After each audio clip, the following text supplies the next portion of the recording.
Hello, English brains, it's Mr. Brown. Sorry that I can't physically be present, but because I miss you so, I've decided to pre-record a little video about Genesis 2 and 3 for you to listen to today in class. I hope you've already taken the reading quiz. I real briefly just want to revise the story of Adam and Eve for you, and then ask you some questions that I want you to work on in class so that when I come back, you're ready to discuss them. This is an image of Adam and Eve painted by a contemporary of Martin Luther. Martin Luther wrote this thing called the 99 Theses. He's the founder of Protestantism, and his friend was a painter. His friend was named Cranach. Make of that what you will. And he was a pretty good painter, and he painted this. So here it is, and we have Adam over here, we have Eve over here, and the serpent up here. Real quick, before there were men or women or people at all, there was just earth and water and light and darkness. And God came down with hands that he apparently has and scoops some earth up and breathes life into it. And in order to breathe life, I guess you'd need to have lips and lungs, or maybe not, because he's God. It's hard to say. It's a little confusing when you think about it. So all of a sudden there's Adam, and God gives Adam a command. He says, "You may enjoy all of this paradise called the Garden of Eden, except you may not do one thing, which is eat from the tree of knowledge of good and evil.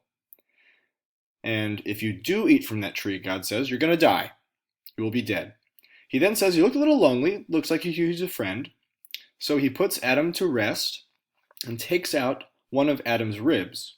This rib receives the breath of life, and that becomes Eve, the woman. I guess that's the first surgery that ever occurred. Interesting. So one day Eve's walking around and she meets the serpent. A serpent is just a snake. And the serpent says to Eve, "Hey, why don't you eat from that tree over there?" And Eve says, "Well, we can do whatever we want here in the Garden of Eden except eat from that tree." And the serpent says, "Why?" And Eve replies, "Well, if we do it, we're going to die." And the serpent replies, "No, no, no, you're not going to die. When you eat from that, you will gain all the knowledge of good and evil, and you will be as intelligent as a god. And that's why God doesn't want you to eat from it."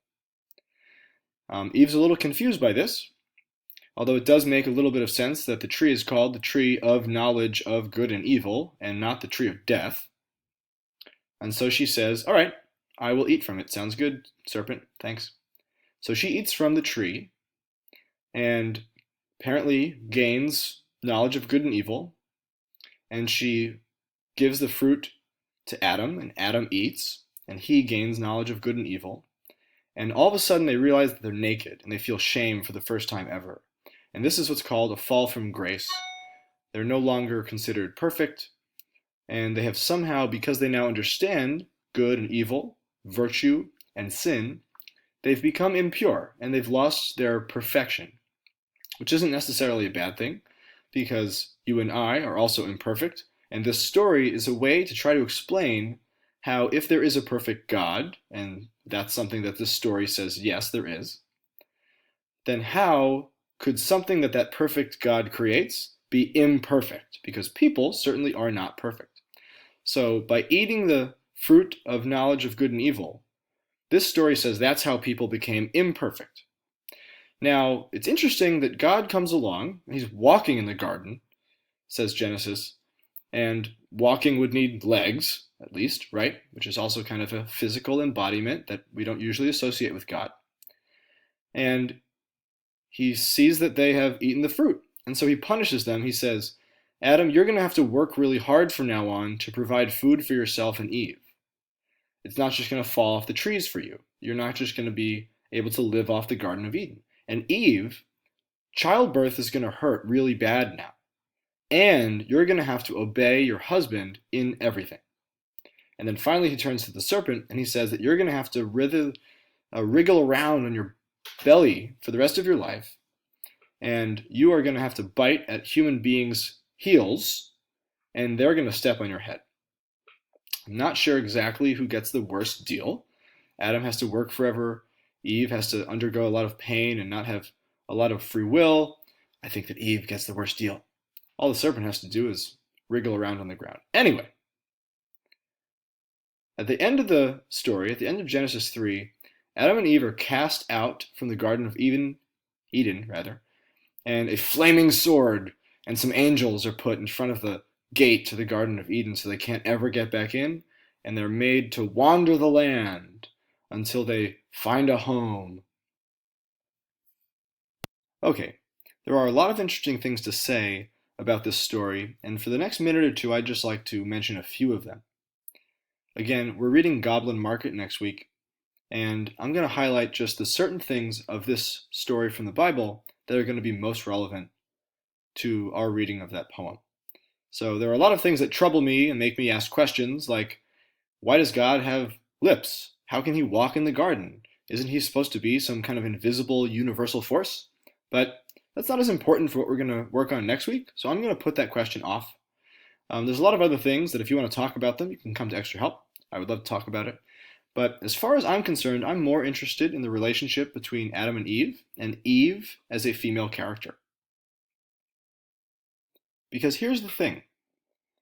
If you look back at the reading you did for today's class, you'll notice that God gives the warning not to eat from the tree of knowledge of good and evil, only to Adam. In Genesis 2, you can look it up. He tells Adam, do not eat from that tree or you will die. It nowhere states that he tells Eve not to eat from the tree. It seems like, from what Eve tells to the serpent, that she understands that there's this rule, but she doesn't say it in exactly the same way that God says it to Adam, which suggests there might be some miscommunication. Also, if God only tells Adam he can't eat from the tree, that doesn't necessarily mean that he meant that Eve couldn't eat from the tree. So when Eve eats from the tree and then hands the fruit to Adam, Adam might be fairly confused about what's going on. There's a little bit of discrepancy here, and I think that a story which is usually told as a pretty straightforward violation of God's rule is actually a lot more complicated than it seems at first. This makes it even stranger that Eve receives a punishment for disobeying a rule that she was never actually present to hear from God. She's made to obey Adam forever, which seems like a pretty harsh punishment, just because she asked him to eat a fruit that he may or may not have been able to eat. I know it seems a little strange, but that's what she ends up having to do. Also, there's this idea that being able to reproduce should be difficult and painful for a woman because she has done something which has disobeyed a superior person. So childbirth, and a very important part of femininity, which is reproduction, is all of a sudden characterized in a very painful, almost negative way, which seems strange if you give it a little bit of thought. So here we have a woman who has been deceived, or at least tempted, by a serpent, a speaking serpent, which is kind of a magical, almost fairy tale-like kind of story, right? She's been deceived by a serpent, by a creature. She falls from grace into sin because she had been tempted by his words. And what she does leads to some sort of eternal pain and suffering for her that she can never really work off. So that's what I want you to keep in mind about Eve's character from Genesis, that eating a fruit that she has been told not to eat by a magical creature who tempts her into it causes her some everlasting pain and the punishment of having to listen to another person for the rest of her life. Thanks for listening. The rest of your work for today's class is posted on Whipple Hill. You should probably have about 20 minutes left of class, and I think that you can accomplish all that's necessary in those 20 minutes. Again, I'm really sorry I couldn't be in class today, but I wanted to record this so that you could get a little bit of context. If you want, you can even rewind the video and pause it and think about some of the things I've said, but why don't you get down to work now and look at those questions. Thanks a lot. See you later, class.